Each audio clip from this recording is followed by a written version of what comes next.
O que faria você rejeitar uma religião?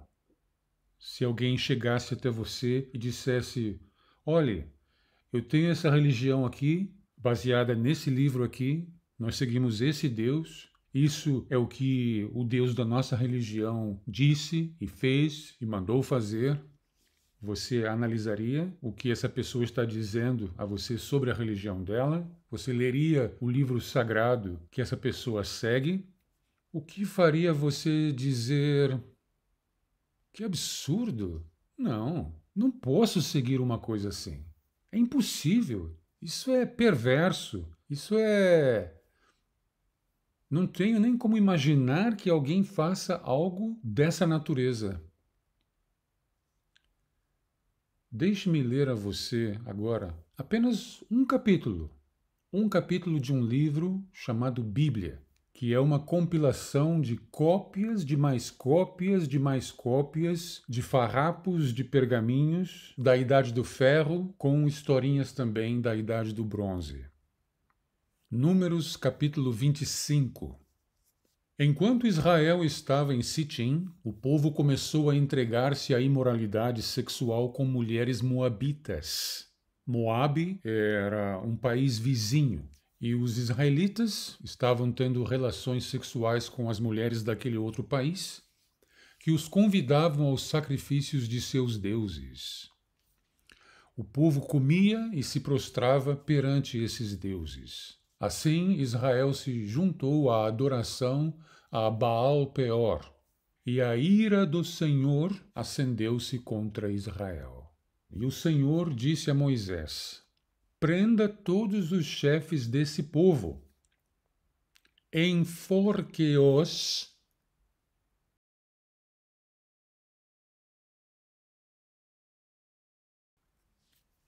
diante do Senhor, diante de mim, à luz do sol, para que o fogo da ira do Senhor se afaste de Israel.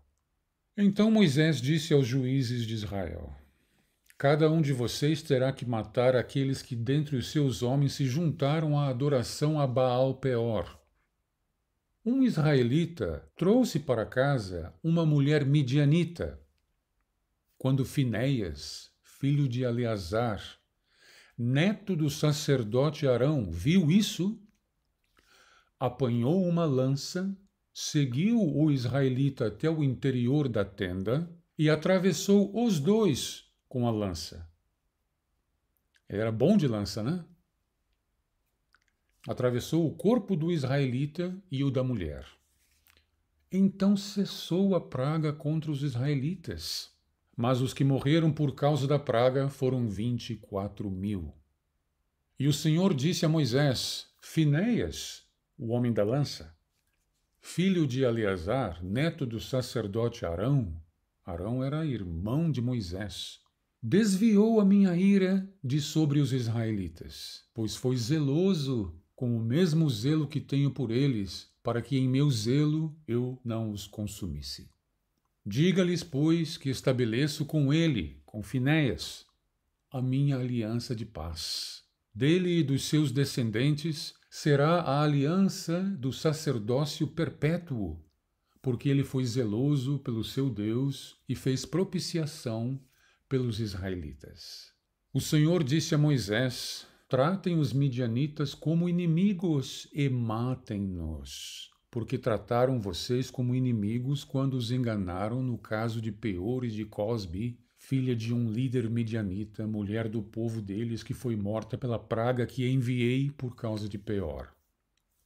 Este é apenas um capítulo das centenas ou milhares de capítulos que há nesse livro chamado Bíblia, nessa compilação, da qual não existe nem um único original. São apenas cópias. Todas essas cópias são fragmentos, todas. O único livro inteiro da Bíblia é uma cópia também, mas inteiro é o livro de Isaías. Todos os outros são fragmentos que foram colados para construir o que hoje conhecemos como Bíblia. Imagine que você nunca tenha ouvido sobre a Bíblia, sobre essa religião, sobre esse Deus. e eu chegasse até você e lesse essa história. Os cristãos, eles dizem sempre isso aqui, essa desculpinha deles sempre é: ah, mas o contexto. Não há contexto, no sentido de que o contexto aqui não é importante, porque é uma história completa. É uma história por si. Não precisa de ajuda para ser compreendida. É um povo, o povo de Israel, que tem um Deus. Esse Deus se chama Javé, e se chama também Elohim. E esse Deus está irado, está com raiva, está bravo, porque o seu povo está adorando um outro Deus, o Deus de um povo vizinho. E porque os homens de Israel estão namorando as mulheres daquele outro povo que tem um outro Deus. Por causa disso, o Deus de Israel está irado, está bravíssimo, zangado, pacas, e manda o seu profeta, o maior de todos, com quem ele falava até cara a cara, Moisés, ordenar que aqueles que estão adorando o Deus do país vizinho devem ser mortos. Essa é a história. O que você acha disso? Você acha isso normal? Perfeitamente normal e natural que pessoas sejam assassinadas por adorarem um Deus diferente. Essa é uma das histórias da Bíblia e ela está repleta de histórias parecidas. O Antigo Testamento está cheio disso. Da ira de Deus, de castigos, castigos por juntar lenha no dia de sábado. No dia sagrado, uma pessoa saiu para juntar gravetos para fazer um fogo, então veio a ordem de Deus.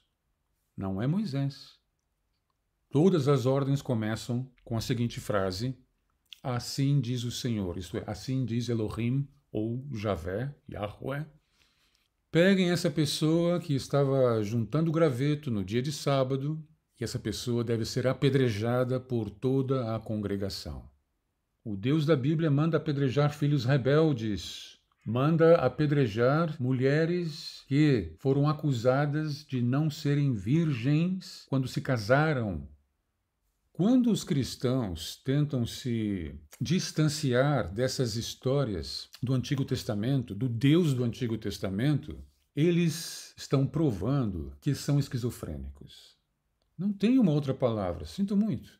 É uma esquizofrenia. Por quê? Eles dizem assim: ah, mas isso aí era no Antigo Testamento. Nós seguimos a Jesus. E Jesus não era assim. Há vários problemas com isso. É desonestidade intelectual, é esquizofrenia. Por quê? Porque se Jesus é Deus e os cristãos são monoteístas, Javé e Elohim são Jesus. É o mesmo Deus. Jesus não é um Deus diferente de Javé e Elohim.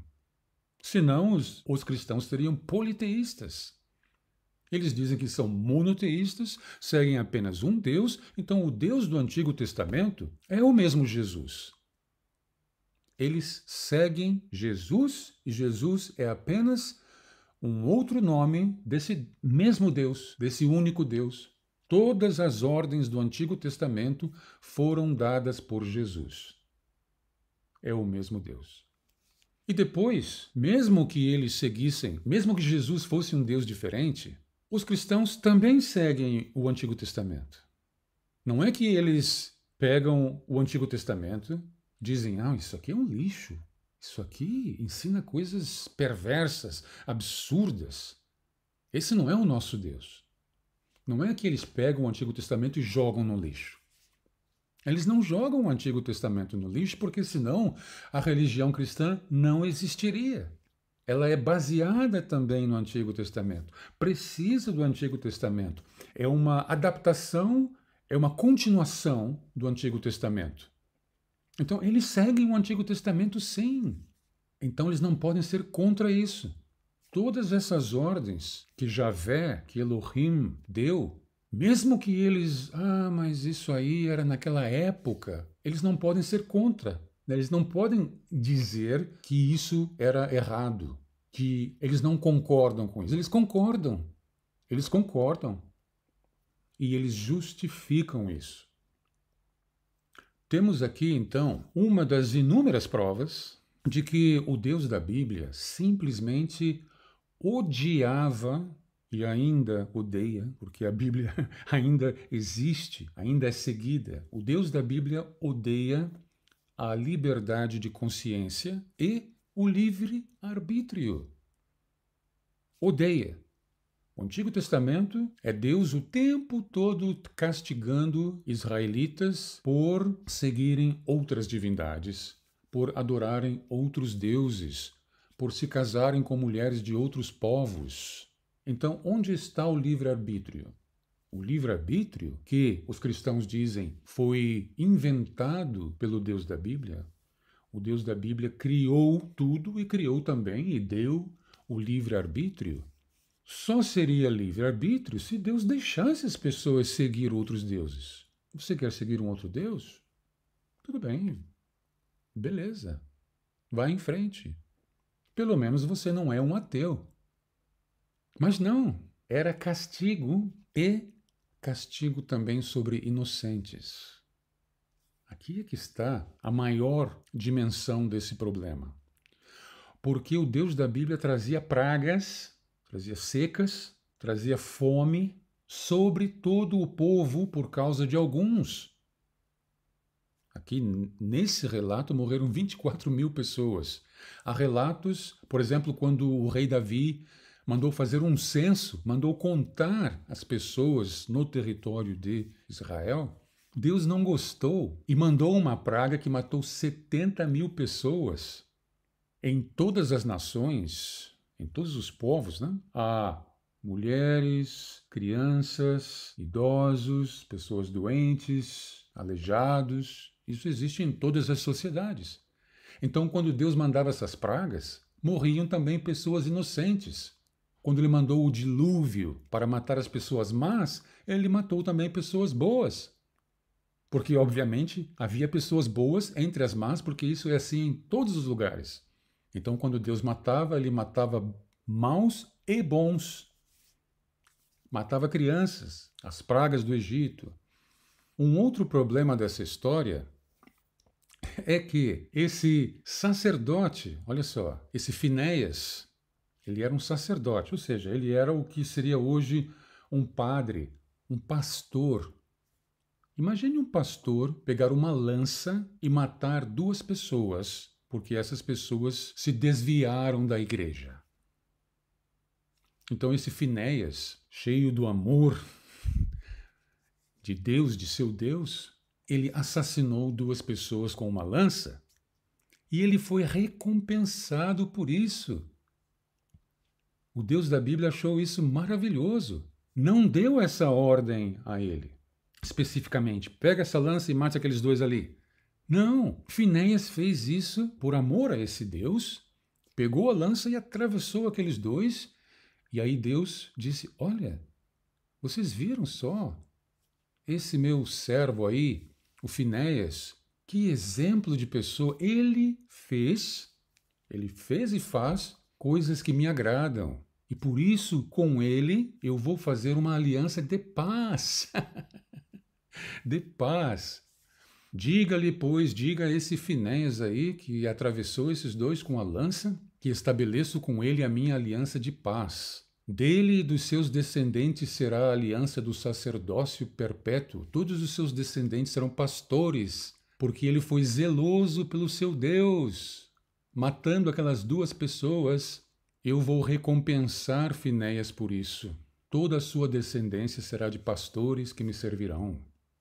E depois, essa divindade, esse Elohim, que é também Jesus, é o mesmo Deus, porque é uma religião monoteísta, como eu disse.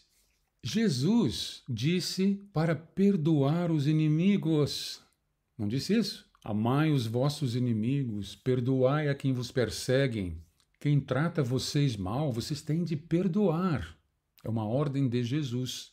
Mas aqui, a versão de Jesus chamada Elohim, está dizendo assim, tratem os midianitas como inimigos e matem-nos, porque trataram vocês como inimigos. Façam com eles o que eles fizeram a vocês. Justamente o contrário do que Jesus, que é o mesmo Deus, disse.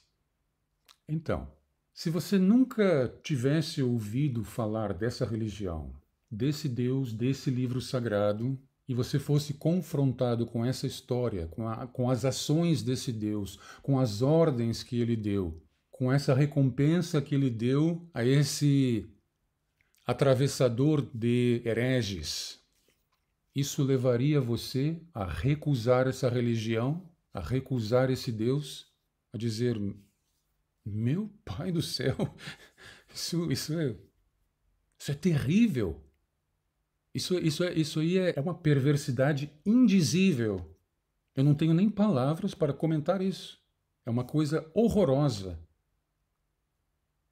Se Números capítulo 25 não faz você rejeitar essa religião, o que diz isso sobre você como pessoa?